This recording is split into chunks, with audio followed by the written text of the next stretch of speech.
Magandang araw po ulit and welcome to another video. And in this video, usapang Halloween tayo, no? So we will discuss about the things that is or which you think scary, no? Or sa tingin nyo nakakatakot gawin dun sa isang PC build. So type it in the comment section, just share your experiences kung ano-ano sa tingin ninyo yung mga items or yung mga tasks na ginawa ninyo sa PC ninyo na medyo kinabahan kayo, no? Or natakot kayo. No? And if you will agree with me, what I will share today is about updating your firmware. Yung motherboard BIOS or yung motherboard firmware version ninyo. No? So, that's one of the tasks na madaming natatakot gawin kasi nga, merong mga risks na nakakakibat doon. No? And one of those risks, if you do it incorrectly or chances that it fail, then it would break your motherboard. So meaning, your motherboard is already useless. You have to replace it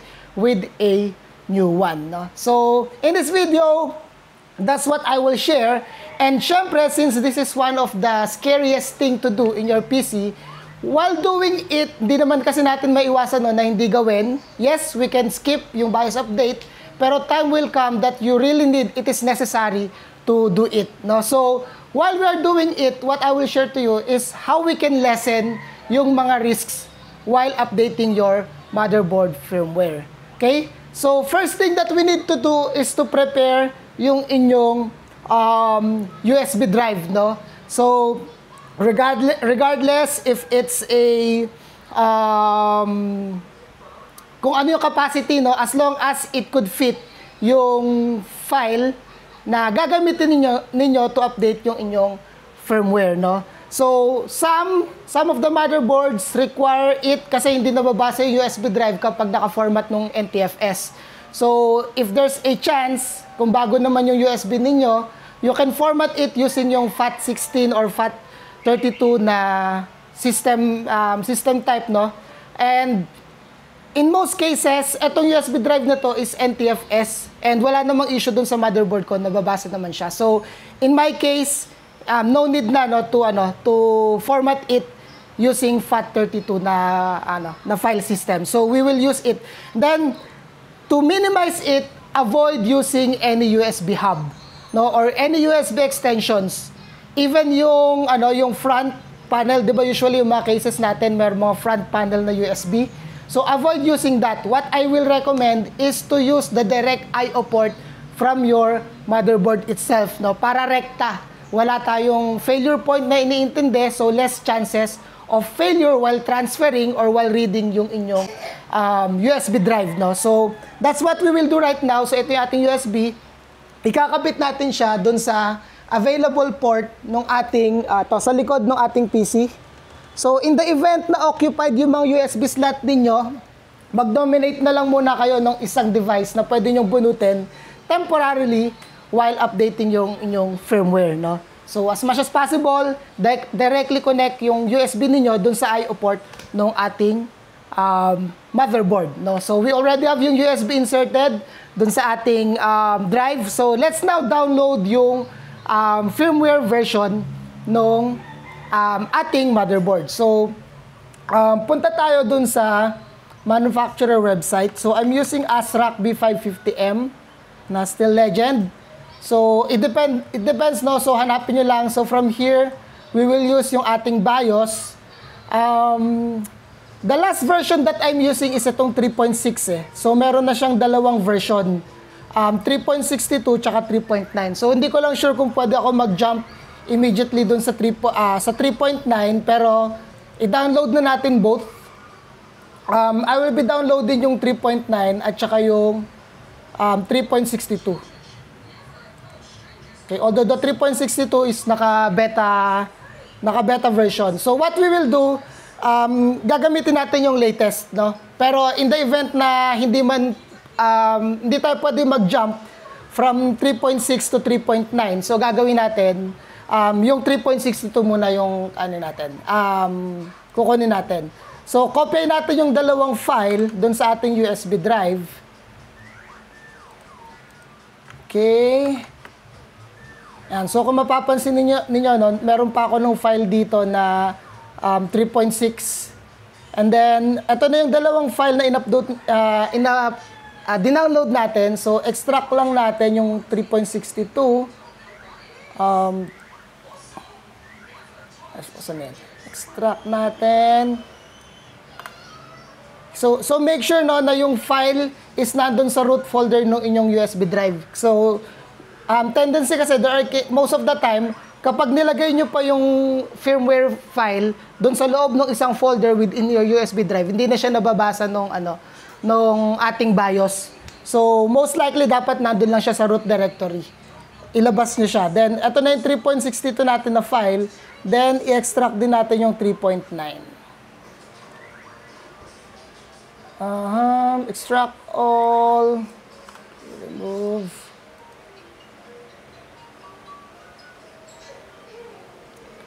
Okay. So, we already have it ready. Yung files is ready na dun sa ating USB drive. So, another thing that we need to do as preparation, to minimize yung risk is, as much as possible, gumamit kayo ng UPS. Kung meron naman, kung available kayo yung UPS niyo, or maghanap muna kayo, kung meron kayo may hiraman ng UPS, temporary lang naman, just to make sure na covered yung updating process mo in case na magkaroon ng power fluctuation or power failure dun sa inyong area. So again, since yung updating ng firmware, sometimes it could take minutes, depende dun sa laki ng file size. So the longer the duration na ginagawa ninyo yung update, as much as possible, we don't want any power failure na mangyari during that process, kasi that will fail yung inyong update, and masisira na yung ating motherboard. So, first thing, you need to place your USB directly dun sa I/O port, USB port ng inyong motherboard. The second thing that you need to do is to use a UPS so that you will be covered in case of power fluctuations or power failure. So, make sure din na healthy yung UPS, baka naman kasi si UPS ninyo, deads na rin yung battery, Kapag pag nag-fluctuate yung kuryente, namamatay na rin siya, So, parang AVR na lang yung gamit ng UPS. So, now we already have yung files ready. So, pasok na tayo dun sa ating BIOS, So, restart lang natin yung ating PC. Okay. Start it, and then while waiting for it to load yung ating BIOS, so share nyo naman dyan sa comment section kung ano-ano yung mga experiences ninyo nung pag-update. And for the very few case, may mga personal experiences na rin ba kayo na nag-try kayo mag-update ng firmware pero nag-fail, and then it turned out na-brick yung inyong motherboard. And ito na, pasok na tayo dun sa ating system. So, make sure guys na alam niyo yung instruction kung paano siya gawin. Kasi iba-iba yan depending on the board manufacturer kung paano yung process ng updating. So, in my case, once you're already inside dun sa ating UEFI screen, so, dito tayo sa tool, and then we have here yung instant flash. So, select it, and then, before updating BIOS, okay. Yes, ayan. So, from here, nababasa niya na yung ating mga files. So, dinownload natin kanina yung 3.62 and 3.9. So, let's try to, tignan natin kung pwedeng directly from 3.9. Rekta tayo ng 3.9. Do you want to update? Yes. Ayan na. Right. So, ito na yung process. Nakalagay dito, do not power off during the UEFI device. So, while waiting for it to complete, mukhang magiging mabilis lang to, So, just to share na lang din, guys, another Halloween experience that happened to me. Yung ating primary monitor, which we bought 2 years back, is already dead. Kung bakit nandun tayo sa ating secondary monitor. So, another Halloween experience, sadly, ayaw niya nang gumana. Ang gusto ko lang sanang i-share sa inyo is yung parang basag-basag na screen niya.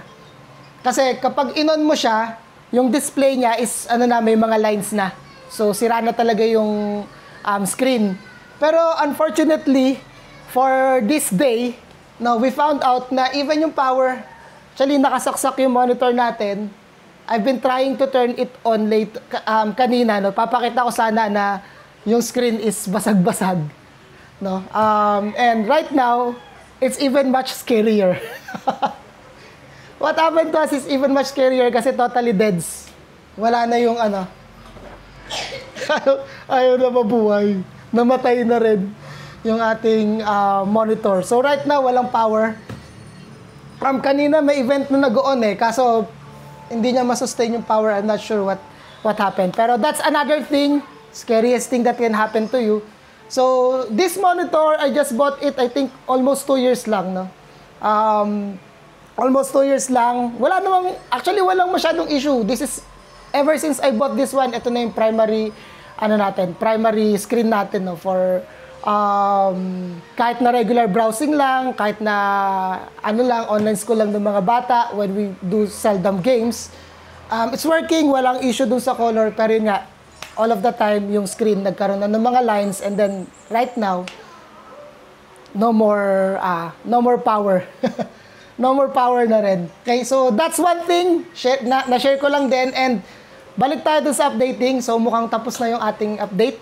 So nakalagay rito, programming successful and press enter to reboot the system. So reboot na natin. So normally, what you need to do after you update your firmware? Kasi usually yung mga configuration dyan, nagre-reset.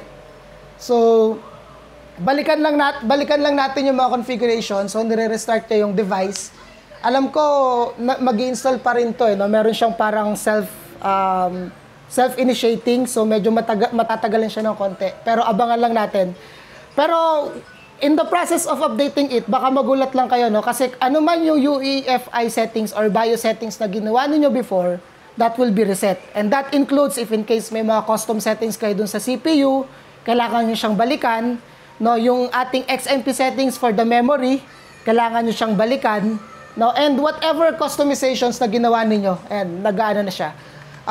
Balik lang tayo dun sa ating BIOS, just to make sure lang, no, na yung ating XMP or yung ating RAM is ibabalik ko lang din yung kanyang XMP settings. Kasi usually babalik yung profile ko. Sa akin naman, wala naman ako masyadong configurations bukod dun sa yung ilaw, kasi may case dito na kapag shutdown mo yung PC, yung ilaw naka-on pa rin. No? Mamamatay lang yun unless totally i-off mo yung PSU or tanggalin mo siya dun sa power display. So that's one customization that I did na para pag shutdown mo yung PC, yung light is mamamatay din. Nag-ano pa rin ata siya. Then another customization that I did is nag-reboot ulit, no? Is yung ating RAM, yung RAM settings. Okay. So, as you can see from here, yung ating DDR, wala kasi yung capture device ko. Pero hopefully kita naman dun sa ating camera, bumalik yung profile ng RAM dun sa default. So, i-ano ko lang siya, i-on lang natin siya here, load XMP settings, and then gamitin natin yung XMP profile niya to max out yung capacity ng ating RAM. And then, saan na nga ba nakalagay yung ating light?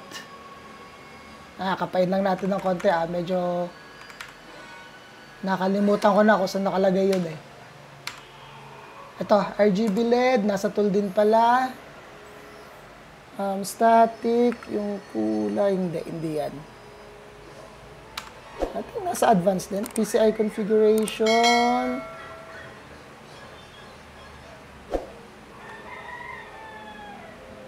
At ito rin pala, no? So, even pala yung rebar nung sa ating GPU.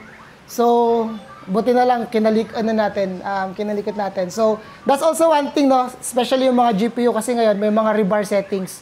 So, naka-enable yon, pero since we updated yung ating firmware, na-disable na naman yung rebar. So, i-on na rin natin to. So, punta raw tayo dun sa CSM page. Balikan natin yung light later. Okay? So, CSM compatibility, i-disable ko lang to. And then, balik tayo dun sa rebar. Okay? So, enable natin yung ating rebar support. Itong IOV parang naka-enable to pero sige, later na yan. So, what we adjusted so far is yung ating RAM at saka yung ating rebar support. And then, yung sa light, onboard device, ito, turn on onboard LED in S5. So, I think, ito, kailangan ko siyang i-disable. Yan. So, para kapag shutdown mo yung PC, yung light ng ating motherboard, mamamatay din. Okay? So, after those things are double-checked, done. So, save configuration. And then, hindi ko pala napakita yung yung updated na version. Pero you can verify it na lang, no? So, tapusin na natin yung video from here. You can verify it na lang pag pinasok ulit ninyo yung values ninyo. So, merong information doon na kung saan makita na ninyo kung ano yung updated na version ng firmware na ginagamit ninyo. Okay? So, that's it. So, kwento ka naman, just share your experience kung ano. Then, if may mga questions ka on how to update your firmware, just share it. Just type it in the comment section. Message lang kayo. And re-replyan natin yan, no? If kung kaya kong sagutin, reply natin. Pero kung di ko kaya sagutin, like na lang tsaka heart. Salamat sa mga comment section na. So that's it for this video. Thank you for tuning in and God bless.